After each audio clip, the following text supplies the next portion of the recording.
reform critic, sir. Welcome, Nathan Cullen, from the second most beautiful riding in the country. There he goes again. Point of order. Thank you, Minister, for attending. Wondering, because ostensibly I think you're also here for mydemocracy.ca. Do we know what the cost was for that?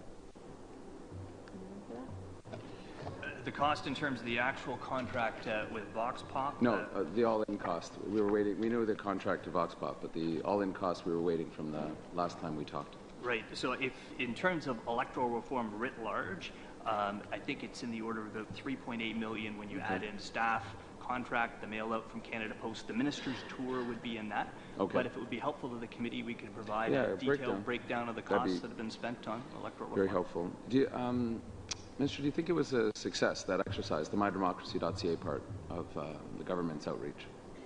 Well, first of all, just before I want to get back to thank David for his comments, and I am looking forward to working with this whole committee moving forward, and I hope that we do. And I just want to recognize the fact that I know you have lots of work ahead of you, and I know you've got big tasks, but I also have confidence in the ability of all the members on this committee to get through all of that, and I'm looking forward to doing this together.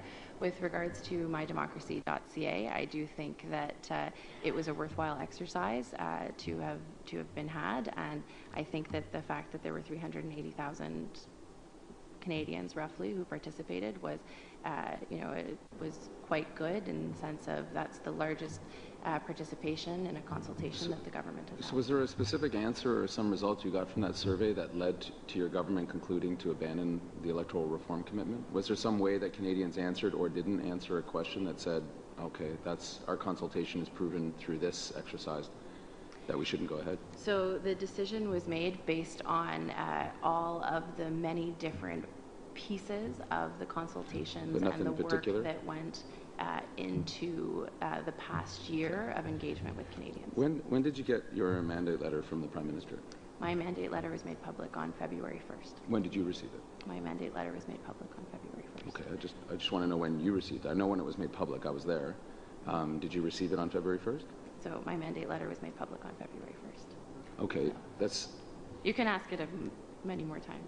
I know, and you cannot answer it many more times. That seems strange because the receiving of a letter doesn't exactly require state secret guardianship level. All I'm asking is when you received your letter. It's not a challenging question. And I'm responding that it was made public on February 1st. Okay. There you go, man. Transparency. You watched the Young Women in the House, Daughters of Democracy, Daughters of the Vote. Did you hear Chelsea Montgomery's question to the Prime Minister? I heard all the questions. So here, I'll quote it for you just to refresh all our memories. Instead of waiting until 2090, that's the year it would take if we keep on the path that we're going on right now to see gender parity in this House. So what commitments are you making, and what is the plan to go forward? There was some notion that we'd had some great improvement from the last election to this election in terms of results for women. It went up 1%, still around 75% men in the House of Commons. Chelsea's question was very direct to the Prime Minister. He chose not to answer it in terms of a specific.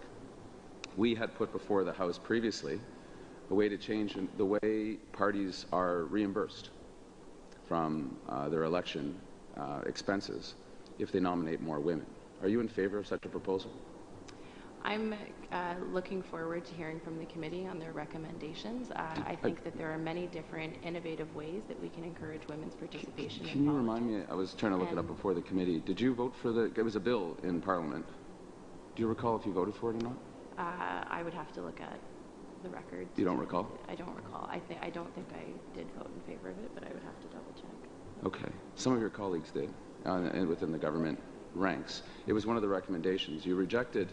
Because what Chelsea was asking the Prime Minister is about his broken promise on electoral reform, and particularly bringing in a more fair voting system, which we know from Equal Voice and from a lot of the other studies, proportional systems tend to elect more women.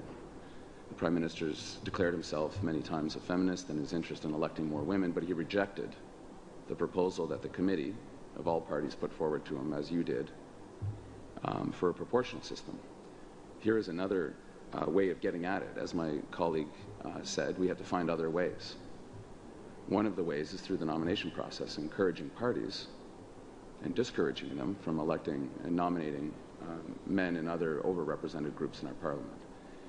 You've seen a bill. You've had a chance to vote on such a bill. You've seen the committee report recommending this. The Conservatives joined with the Green in the bloc in recommending this. I know some Liberals had some interest in it as well.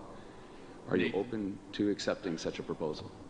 I'm open to receiving such a proposal and other proposals, and I think it's important that we do think about innovative mechanisms to engage women in politics.